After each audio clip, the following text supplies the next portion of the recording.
Hello નમસ્કાર મિત્રો, કેમ છો મિત્રો? આજે આપણે જોવાના છે કે આ પ્રોમ્પ્ટ સોફ્ટવેરમાં જે ફંક્શન કી આવે છે તેના વિશે આપણે કઈ જાણીશું, અને કોઈ પણ એકદમ ફ્રેશ વ્યક્તિ હોય તો પણ તે આ સોફ્ટવેરને કઈ રીતે ઓપરેટ કરી શકે તેના વિશેનો આ વિડીયો છે. અને ઘણા સમયથી અમારા કેમિસ્ટ ભાઈઓના પ્રોબ્લેમ હતા કે અમારા સ્ટોરમાં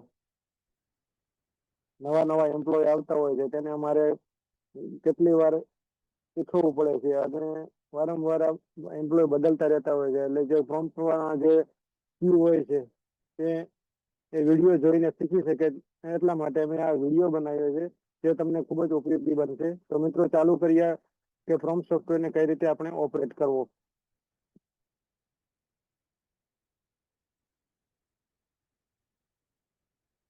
તો મિત્રો, સૌપ્રથમ તમારે આ જે હોમ સ્ક્રીન આવશે, હોમ સ્ક્રીન ઉપર તમારે કોઈ પણ જગ્યાએ ક્લિક કરવાનું છે. હવે લેફ્ટ માઉસ ઉપરની લેફ્ટ ક્લિક કરવાની છે. ક્લિક કર્યા પછી તમારે કંટ્રોલ નું બટન દબાવવાનું છે. કંટ્રોલ લખેલું, કંટ્રોલ પ્લસ આઈ બટન એક સાથે પ્રેસ કરશો એટલે ડાયરેક્ટ જ એક નવી વિન્ડો ખોલી જશે. આ વિન્ડોમાં તમે જોઈ શકશો કે રેડ કલરની પટ્ટીમાં સેલ્સ ઇનવોઇસ લખેલું આવશે. મીન્સ કે સેલ્સ નું બિલ, જે તમે પેશન્ટને વસ્તુ સેલ કરવાના છો, કે જે વસ્તુ આપવાના છો કેશમાં, એનું બિલ આપણે બનાવી રહ્યા છે. આ પોપઅપ ખોલ્યા પછી તમારે એકવાર એન્ટર દબાવશો એટલે ઓટોમેટિક બિલની સિરીઝ જનરેટ થઈ જશે.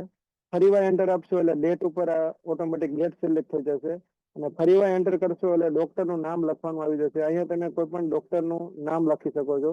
પછી તમારે આખું પેશન્ટનું નામ લખવાનું છે. પેશન્ટનું નામ લખ્યા પછી એન્ટર કરવાનું છે. પાછું તમે અહીંયા એડ્રેસ લખી શકો છો. એડ્રેસ લખ્યા પછી પાછું તમારે ફરીને એન્ટર કરવાનું છે. એન્ટર કર્યા પછી અહીંયા મોબાઈલ નંબર તમે નાખી શકો છો. પેશન્ટના મોબાઈલ નંબર નાખ્યા પછી તમારે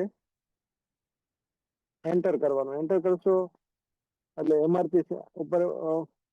એમઆરપી ઉપર તમે આવી જશે તમારું બટન. અહીંયા તમારે સ્પેશિયલ રેટ હોય તો સ્પેશિયલ રેટ પણ કરી શકો છો. હોલસેલ રેટ હોય તો હોલસેલ રેટ થી પણ તમે આપી શકો છો.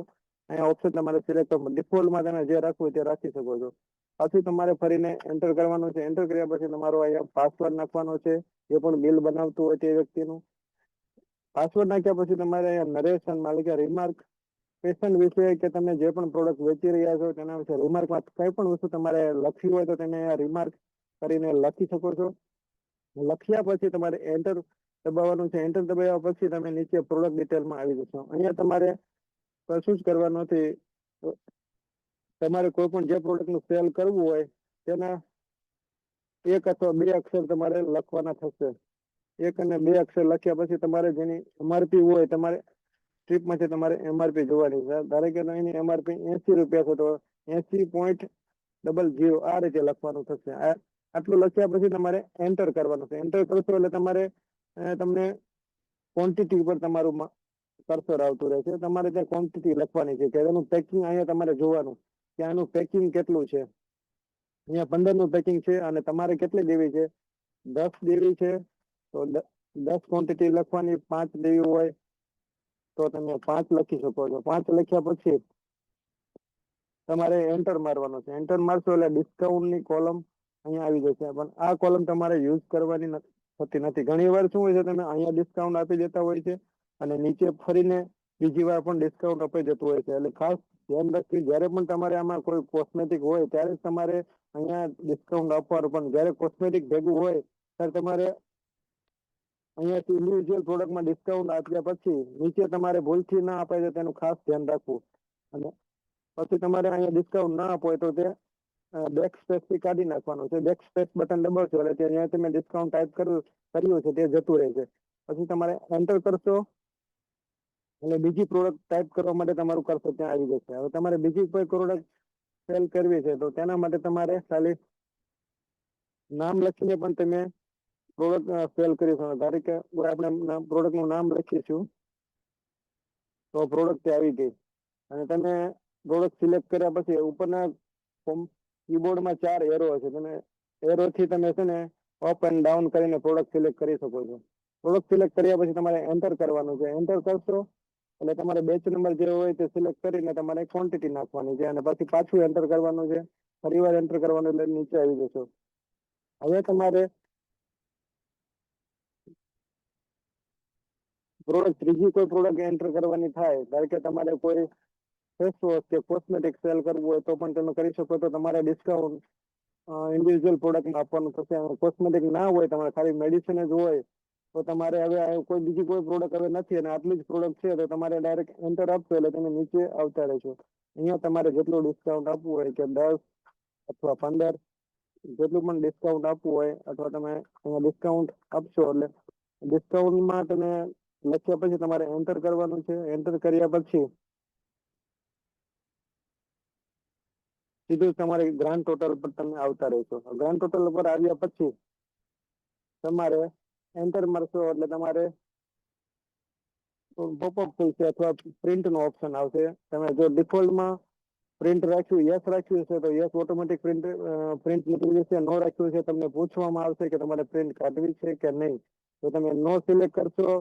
નો સિલેક્ટ કરવા માટે તમારે કીબોર્ડમાં 4 એરો આપેલા હશે, જે તમે અપ એન્ડ ડાઉન કરીને ગમે તે બાજુ સિલેક્ટ કરી શકો. આમાં પણ તમારે માઉસનો ઉપયોગ કરવાનો છે, ટોટલી કીબોર્ડ જ યુઝ કરવાનું છે. અને નો ઉપર રાખીએ એટલે તમારે એન્ટર કરશો એટલે બિલ એન્ડ થઈ જશે. અને જો પ્રિન્ટ આપવી હોય તો લેફ્ટ સાઈડનો એરો પ્રેસ કરી અને તમારે એન્ટર મારવાનું છે. હવે તમારે બિલ તમે એન્ટર અથવા પ્રિન્ટ આપી દીધી. પ્રિન્ટ આપી દીધા પછી તમારા બિલ પેશન્ટને વોટ્સએપ કરવું છે. તો તમારે કશું જ કરવાનું નથી. તમારે પાછા સેલ ઇનવોઇસ પર આવી ગયા, તમારે એન્ટર મારવાનું છે. કીબોર્ડમાં એલ પ્રેસ કરવાનું. એલ કરશો એટલે તમારું જે લાસ્ટ બિલ બન્યું છે તે દેખાશે તમને અહીંયા.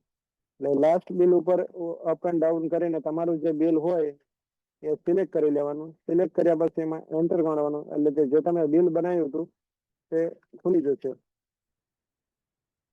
અને ખુલ્યા પછી હવે તમારે અહીંયા તમે તમારું કર્સર છે આ જગ્યા પર. હવે તમારે નીચે જવું છે એટલે બિલ ક્લોઝ કરવું છે તો તમારે એન્ટર કરવાનું.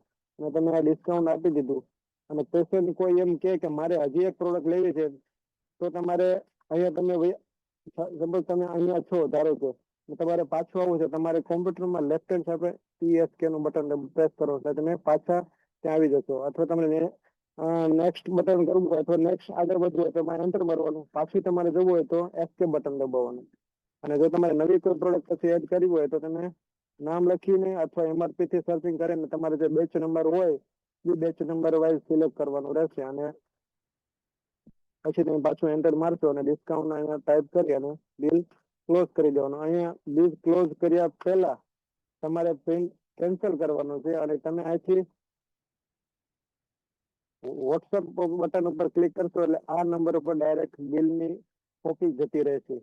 તો મિત્રો આ વિડીયો હતો ખાલી કોઈ પણ વસ્તુનું કેશમાં સેલ કઈ રીતે કરવું એના વિશે હતો. બીજા વિડીયોમાં હવે નેક્સ્ટ વિડીયોમાં આપણે જોઈશું કે પરચેઝ કઈ રીતે ચડાવવી અથવા આપણે જે આ બિલ સેલ કર્યું છે એના વિશે આપણે રિટર્ન કઈ રીતે લેવું, એના રિટર્ન લેવાના કઈ રીતે રિટર્ન લઈ શકાય તેના વિશે આપણે બીજા વિડીયોમાં આપણે જોઈશું.